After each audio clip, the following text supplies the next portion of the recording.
சட்டசபை தேர்தலில் திமுக காங்கிரஸ் கூட்டணி படுதோல்வி அடைந்து அதிமுக தலைமையிலான கூட்டணி வெற்றி பெறுவது உறுதி என்று மதிமுக பொதுச் செயலாளர் வைகோ தெரிவித்துள்ளார். மதிமுக பொதுச் செயலாளர் வைகோ பெரும்பாலும் நிருபர்கள் சந்திப்பை தவிர்த்து விடுவார். புத்தாண்டு தினத்தன்று சென்னையில் உள்ள மதிமுக தலைமை அலுவலகத்தில் நிருபர்களை சந்தித்தார் வைகோ. அப்போது ஸ்பெக்ட்ரம், காமன்வெல்த் போட்டி முறைகேடு, ஆதர்ஸ் வீடு முறைகேடு குறித்து காங்கிரஸ் மற்றும் மத்திய அரசை கடுமையாக விமர்சித்தார். தமிழகத்தில் விலைவாசி உயர்வு, மின்வெட்டு பிரச்சனைகளால் திமுக கூட்டணி படுதோல்வி அடைந்து அதிமுக தலைமையிலான கூட்டணி வெற்றி பெறும் என்றும் கூறினார்.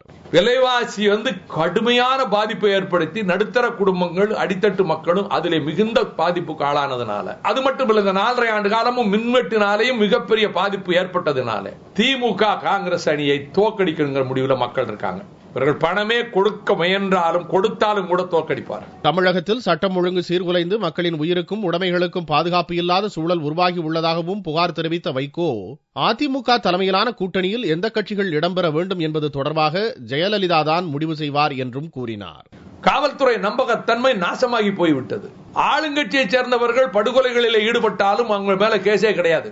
அதனுடைய விளைவுதான் உயிர்களுக்கு பாதுகாப்பு இல்லை. தமிழ்நாட்டில் சினிமா துறையில முழுக்க ஆக்கிரமிப்பு பண்ணி இவங்களே எல்லாம் படம் எடுக்கிறது, தியேட்டர்ல ரிலீஸ் பண்றதுல இருந்து அதை ஆக்கிரமிப்பு பண்ணி கைப்பற்றியாச்சு. இனிமேல் இவங்க திரும்ப ஒரு ஆட்சிக்கு வந்தா யாரும் சொத்தை வச்சிருக்க முடியாது, யாருடைய சொத்துக்கு பாதுகாப்பு கிடையாது.